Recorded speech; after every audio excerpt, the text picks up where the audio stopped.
to work for Climate Kick and was involved in the coordination of several of these climathons in 2017, 2018. And Sarah got in touch with me this year. Now it's a virtual event to ask if I'd like to make a contribution, and delighted to be joining you all this morning. You've got some really exciting challenges that are set, and we're quite spoilt for choice there in which ones you're choosing to tackle. And I do appreciate quite a few of you won't be doing the one I'll be talking about this morning. However, I hope there are some things in there that if you pick one of the other really exciting challenges, there are some things you can take across with that as well. So I'll be making some more general points about innovation and how we innovate and some of the more general things we need to keep in mind, as well as talking about this specific challenge. So hopefully those of you who have picked some of the other really exciting ones and are already sort of coalescing around those, we'll find some things in this presentation that you can take for your own ideas as well. So I've already sent a few links round, so you needn't worry too much about trying to scribble down the exact nature of the report and stuff. I'm going to probably talk for about 10 minutes and then I'll kind of hang around in the ether and pretend it's a room. And if you want to ask me questions afterwards, I don't know if we can go to a little breakout huddle and talk about stuff, so I'll be around for about 45 minutes after the actual presentation, even the presentation is there. And that's what I do in a physical climathon. So I talk for about 7 or 8 minutes and then be around afterwards to then talk to you and your smaller groups about your challenges. Because I know listening to people on Zoom for hours can be quite tiring. I don't want to add to your Zoom fatigue today. So I'm just going to share my screen and hopefully that will all work. Excellent. Okay, hopefully you can all see a start of a slideshow now. Some thumbs up would be good if you can see the start of a slideshow, or a little wave. Yay, great, excellent. I suppose one of the things about offices is they're both victims of climate change. So they experience the problems about changing climate from flooding, but in particular overheating. But they're also highly responsible for it as well. So offices are part of the cause of climate change. And as part of any changes we make to the places that we work in, they need to adapt to our changing environment, but they also need to mitigate. So they need to do their fair share of reducing the emissions that come from our office buildings. And many of those things work very well together. So if we improve the thermal performance of our buildings, then if we choose the right materials, that can stop and help limit overheating problems as well. So many of the things that are a solution to mitigation also help substantiate adaptation as well. Fortunately, someone else has done quite a lot of this work already for you to get you started on this. So a group of energy professionals in London called LETI came together in 2016 and decided they were not happy with how their industry was going, that in their own lives, in their own homes, they were behaving sustainably, but in their workplace, they were forced to make trade-offs and decisions that they knew were not good for climate. So they started coming together around some of the issues in the London plan, but then from that developed a very streamlined but underpinned by a really solid research set of documents about how we actually get to zero carbon in our built environment. And they condensed it down into one page because they realised politicians have got quite a short attention span. And for you, you're already busy this morning dealing with your challenges. So they've condensed all of the energy issues around offices down into one page. If you want to read the stuff that underpins that, I've shared the report. But that really shows where we need to get to and where we are now in terms of where office buildings are. Quite a lot of that is underpinned by how much renewable energy we generate. So they started off thinking about, if we put in lots of solar PV, if we put in lots of offshore wind, how much renewables can we generate? And therefore, how much have we got left to then power our work and our homes and our educational buildings? So I thoroughly recommend as a summary, looking at that LETI one-pager for where we need to get to. Part of helping us get there are certification schemes, and those are labels, and effectively that get put on buildings to show they've met levels of energy performance. Some of those are mandated through planning systems. So some local governments, say in London or in Brighton or in Cambridge or in other cities around the world, use building rating systems as a way of buildings providing like an assurance measure that they're meeting levels of energy performance. There are quite a lot of different rating systems depending on what country you're in or what culture you're from. I've put three of perhaps the better known ones on here. So the BREEAM, the Building Research Establishment Method, is a very well established one. The WELL method is a bit newer and focuses a lot more on people's experience of using the building.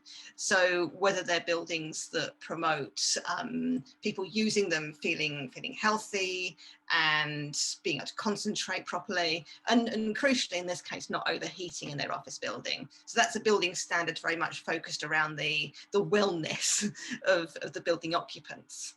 And my personal favourite is the Passive House certification. So that's one that emerged from Germany and Switzerland. And unlike some of the others that put a stamp on it at the end, the good thing about Passive House is it's a tool you work with all the way through. So when you make changes, say to the insulation or to the windows, you put that in, and you see, oh, the building's going to overheat now. I need to make some other changes there to the ventilation. So it's a very iterative tool that you use as you're designing the building, rather than necessarily a quality stamp that you put on it at the end. It's also, in my professional view, the one that does the best job of modelling overheating. So a lot of the other building codes were developed with the assumption we need to avoid excessive heating bills in the winter, but the Passive House system realises that once you overcome that problem, you can get the problem the other end of summer overheating, and it won't let you get certified. So you cannot become a certified Passive House building if your occupants are going to continually overheat. So it's a tool that puts a lot of emphasis on that measure. And that leads on to some of the ways in which we can avoid some of the split benefits. So if a building has lots of measures that mean it has low fuel bills, doesn't overheat in the summer, the landlord, the owner of the building, pays lots of money for these measures, but most of the benefits go to the tenants, the people occupying the building. So you have a split benefit then between the landlord putting in lots of extra money, but the tenant getting most of the benefits from this. And that's where we perhaps need more collaboration, so between landlords and tenants to work together more and to formalise some of those arrangements so that perhaps some of the costs are shared, but also the benefits are shared. And that's where measures like green leases are coming in. And one of the links I shared was quite a thoughtful article about that, looking at how landlords and tenants have in some cases worked together in the past 6 months to overcome their collective challenges, and how that newfound collaboration can work with green leases. Which sort of leads on to where the office is now. So many of us have not been working in the office over the past 6 months. And while home working was something that perhaps some of us did 1 or 2 days a week, in many of our cities, it's become the norm. So certainly in our larger cities in the UK, in London, in Birmingham, the footfall in those city centres is down to about 20%.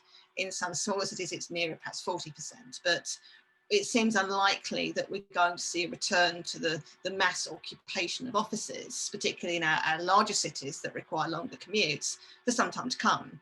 And there was quite a lot of excitement in April about the potential for home working. You'd avoid that commute, lots of people squeezing into a train, people coughing and sneezing at you. So in a lot of ways, people more time, perhaps your family, because you're not commuting for an hour every day. So in April, this all seemed quite exciting. But now we're perhaps starting to see some of the disbenefits of home offices. So the costs that were previously for your employer, you're now having to pay to heat your home in the daytime every day during the week. And many of our homes are also prone to summer overheating, it's not just our offices. So there's an extra cost there for households of having to heat their home, and where those benefits are actually and costs are sitting. And lots of us don't have home offices like the ones in the pictures. So joining a lot of Zoom calls over the past few months, many of us are not in these kind of environments, in very well planned home office settings, or that picture at the bottom left, which is an architect designed garden room that many of us in the UK would call a shed. But many of us don't have those kind of office design spaces.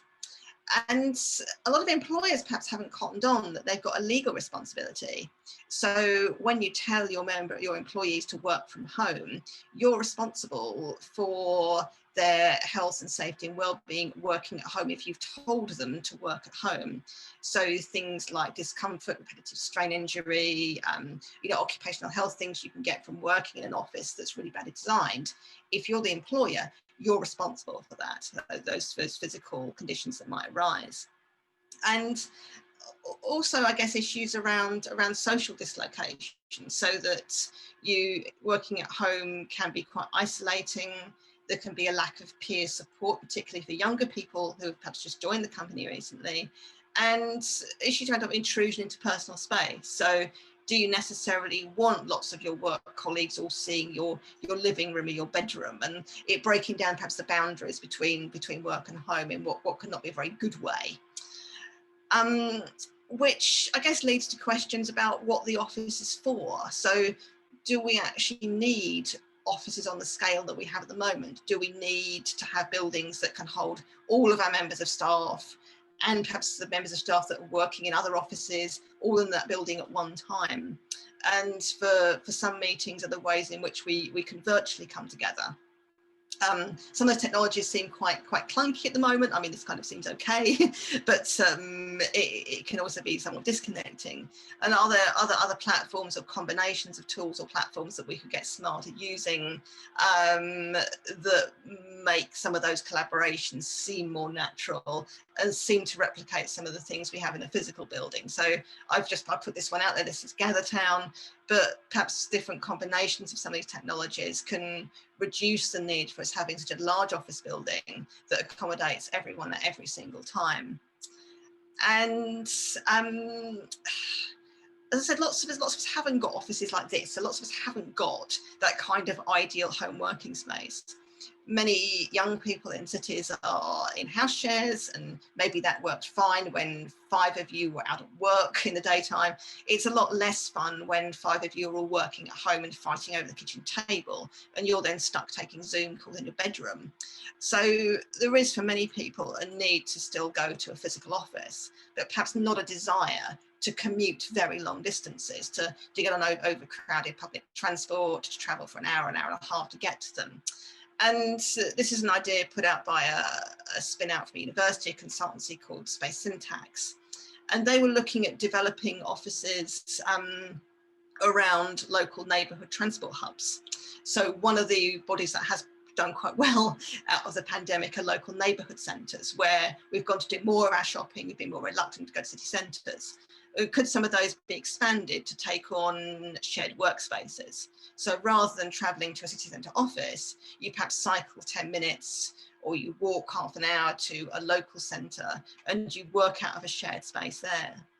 That's not perhaps pie in the sky. So I met a colleague a few weeks ago who works for the Design Council, and her organisation had already got a deal with a large office provider where they allowed their staff to work for any of their offices. So if she was in Birmingham doing a workshop, she could work from their office in Birmingham before the workshop started. So this isn't that far removed from some of the kind of practices we have now. And around those local hubs, you have an enhanced set of services, and that enables people to not be, I guess, confined to eating, working and sleeping effectively in one room. So that's perhaps an interesting example of more of a design and a social innovation.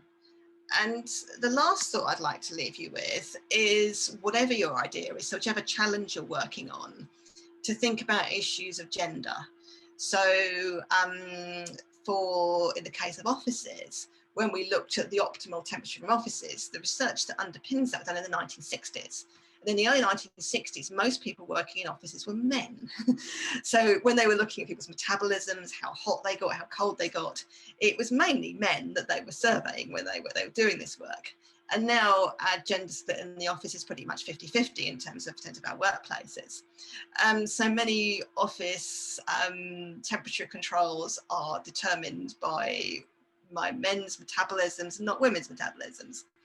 And this is, I guess, a more general point for your innovations, to think about how they work for people from different ages, different backgrounds and different genders. So once you've got an idea and you're working up, step back and think a little bit. Are there assumptions in this that mean your idea perhaps works much better for men than for women, or for older people rather than younger people? So that, I guess, is a more general point to finish off with. So I'll stop sharing there and yeah, see what reactions and what questions you've got. And do feel free to unmute yourselves and to get your cameras working if your internet is up to it this morning. Hey, Sarah. No, I'm so sorry. This has been a nightmare. Oh, how does it go? How is everyone with it? Thank you very much as well, Alina. Was my internet all right through that? Was that okay? Yeah. Mine was yeah, absolutely fine. I believe anyway. Does anybody have any questions? Can we go through any of this, even if it's in reference to ClimaTH.0n as well and Climate Kick? Yeah, I'll try and take more general questions about innovation as well as on that topic. So yeah, happy to hang around for a bit and chat. Brilliant. Okay, so if there's nothing, nobody wants to just at the moment, or Oh, hi. Just checking. You'd mentioned you'd shared resources regarding like the Leti document and other sort of documentation that we should use as sort of a baseline to see what current emissions and things like that are. Where were those resources? Were they shared in the Slack, or? I sent them to Robert about half an hour ago, so they should be winging their way around the ether at the moment. Brilliant. Cheers. Thank you. If you don't have them, Tara, and I send them on to Jigger, I'll make sure he shares them next. Okay. Cheers. Thank you. But no, the Leti stuff is a great resource to start off with. So all that work's already gone into thinking about what the baselines need to be. So when you're thinking about your particular innovation, to see how it relates to those levels. So that's a really good starting point. And I guess a good more general point as well, if you're trying to communicate with people and you've got quite a lot of complex data and different ideas, you know, to get it down, it's actually a lot more work to get it down onto one page than it is to produce a 20-page report. So that's yeah, it's one of those things where it takes longer to write something short than it does to write something long. Yeah. Thank you.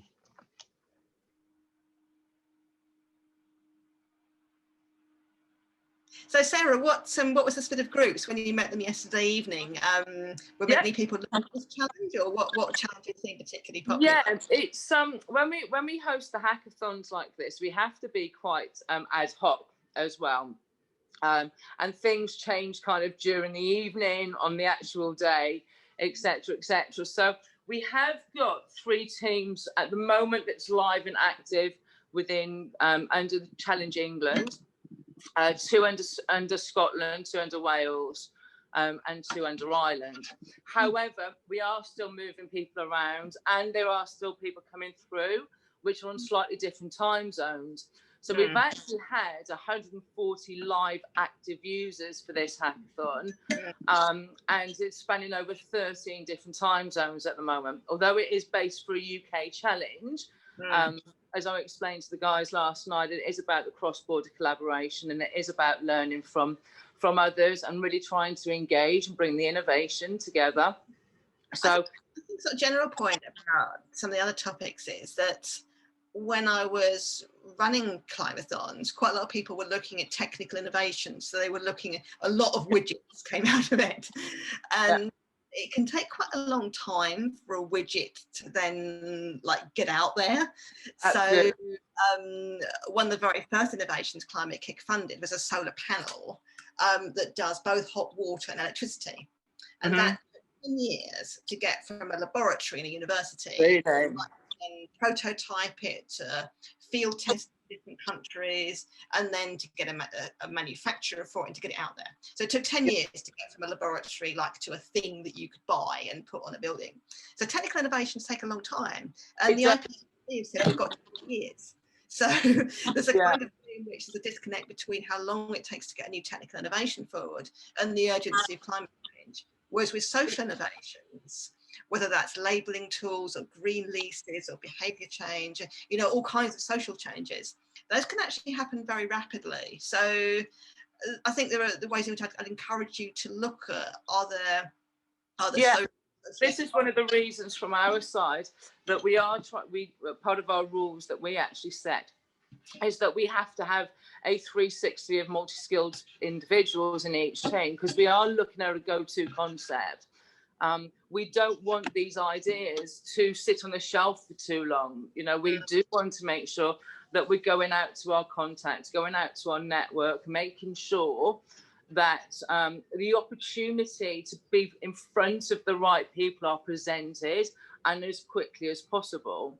And really just bringing that collaboration together. So this is why we are slightly different to either the coding fests or some of the standard hackathons that people may be used to, which would be from, you know, where you would just build a prototype and that's it. We are looking for that full 360. We are looking at, what is unique about this? What makes this different? How is this really going to change how we work, how we operate, how we think, maybe, and the mentality from this? And this is what each of the teams have to consider within that. And, you know, you mentioned this as well, to actually try and do this all in one hit, or, you know, you said about it's really difficult to write something short than it is a long document. Well, it's the same in a hackathon as well. You know, you've got to bear in mind, and this is a note for the teams, that it's a 48-hour hackathon. You can only do so much within that. But even worse, it's only a 3 or 4 minute presentation. So to try and condense all of that work for 48 hours into 3 or 4 minutes is really tough, is really difficult, which is why the concepts have to be right, etc. So things like what you've discussed, unfortunately, I missed some of it. So I'll be looking through the slides. I'm checking the recording on this. But this is why having keynote speakers, making sure that, you know, you do ask questions, and you know, Alina is available now. She has given up her morning to be around for another hour or so. Ask questions, go onto Slack, or come via myself or Jigger. We'll make sure that we do the introductions as well, and make sure that the team tries to utilize all of the resources that we're helping you with. Yeah. That's good advice there, Sarah. That's great. Okay, so is everybody happy? I've been told that I need to kind of wait a little bit longer for the responses, because I'm saying no one's got any questions. Anybody else would like to ask anything? I'd like to know what ones you're doing. So I'm curious which ones you're gravitating towards. So just stick in the chat which ones at the moment you're thinking of doing.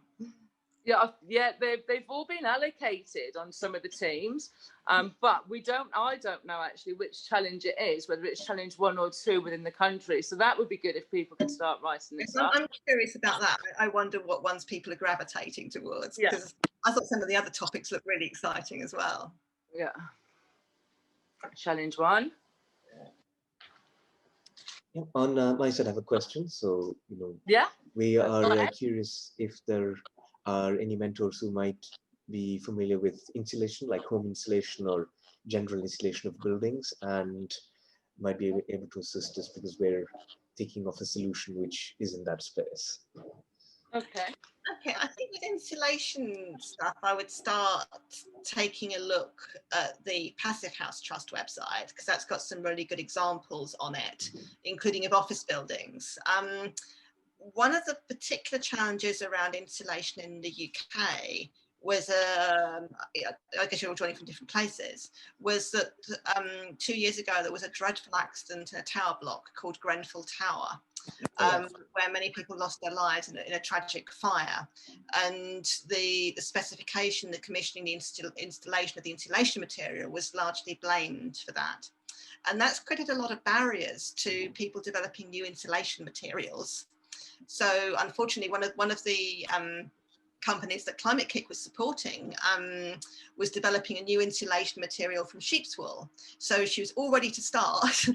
And then obviously that dreadful incident happened. And she had to completely pivot her business. So she couldn't then get people interested in new insulation materials. And what she had to do was she now has changed her company direction a lot. And her insulation material is now being used for home delivery boxes. So lots of us get our groceries delivered to us. Yeah. We tend to use polystyrene for that, which isn't very environmentally friendly. So her insulation material is now making sure that our cheese and our milk and our oat milk and whatever arrive nice and cool in the delivery boxes, because she just found she couldn't make progress in the current circumstances with a new insulation material for buildings because of the extreme cautiousness to innovation as a result of Grenfell. So that, I mean, that's a really interesting example of a company that had to pivot quite dramatically partway through. So which was the what was the website that you mentioned? I can bring that one up, so I'll second a link of that one. But yeah, she had got all ready to launch a new insulation material from sheep's wool. Grenfell happened. She then suddenly had to move across to an insulation material for other uses like home deliveries and farm boxes. Yeah. In terms of other stuff about insulation, obviously the testing of it is very important. So I suppose one of the other things to think about with insulation is that quite often the people on site get the blame. So when the building doesn't perform as well as it should do, and people come back later and do a test to see how well the building's doing, the building maybe uses a lot more energy than it's supposed to. And then people blame the people who did the insulation materials and say it's their fault, they didn't do a very good job on site. And but perhaps some of the problems were more about how the designs were done, so how the architect did the drawing, and maybe they made it so it was really difficult for the people on site to do a good job fitting the insulation. So there are things around new technologies with building materials, but also things around how the detailing is done to make sure they can be fitted properly, and how lots of different professionals are trained so that we all do our jobs well together. So the architects do a drawing that's really clear, so then the people on site can fit it in the really best way. And a really good example, again, using Passive House again, because it's something Passive House is really good at. In Ireland, some of the local authorities have mandated that new houses have to be Passive House. And then the university there has put on training for tradespeople, but also for building engineers and for architects to make sure everyone knows what they're supposed to be doing. So like everyone does a good job on it. So that's one of the things I like about Passive House, that it really drives down that performance gap between how well the material does in like a box in a lab and how well the material actually does in an actual building. Did that help answer the question, Venkat, or shall I sort of go out to some other mentors, or even we can try and contact one or two of the unis that we're looking at if there's anything specific that are you looking at the compound makeup of it? I mean, what Alina mentioned was very interesting. So without wanting to give too much of the giveaway, I think one of the key for us on our side is going to be how we use the materials that we have available. So I think it's going to be much more careful about the solutions we recommend rather than saying just add insulation, because if that creates this Grenfell 2 situation, that's not going to be good.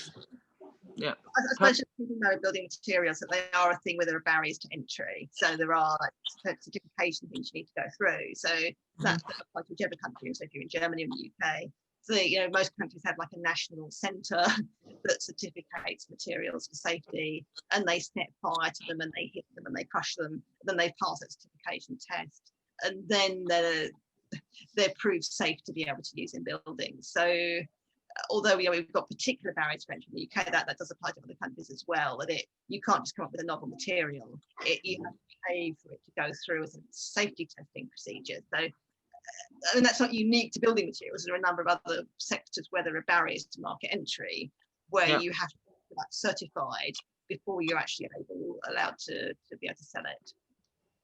Okay. Interesting. Perfect. Okay. So as I said, Alina will be around for another hour or so, and more than I'll welcome. hang around a bit in Zoom space and see what other questions you've got. Yeah, of course. And then let's see what we've got on the Slack. Anybody need any help or advice? Then just message through, contact us, and so Sarah, who have you got on next? Who's the next keynote this morning? Oh, sorry, we've got Clifford. Sorry, we've got Jeff coming on at 12 o'clock, which we'll send through on all of the Slack channel as well. So we'll go through all of that. These guys have just had a few messages come through that they're going to be cracking on with their ideation, because the next one will sort of take them through to that next journey. And then we're actually going to be skipping the 2 o'clock so that everyone can actually have a good lunch. And then we'll be back on for 4 o'clock. I do recommend Jeff's presentation. I heard him speak on a Zoom event in the summer, and I learned a lot of stuff from that. So I do recommend that you join that one. Yeah, so Jeff's got a lot of useful insights to share. So do make sure you make that one. Brilliant. Thank you very much. I'll speak to you soon. Okay, cheers. Thank you. Bye-bye. Bye-bye.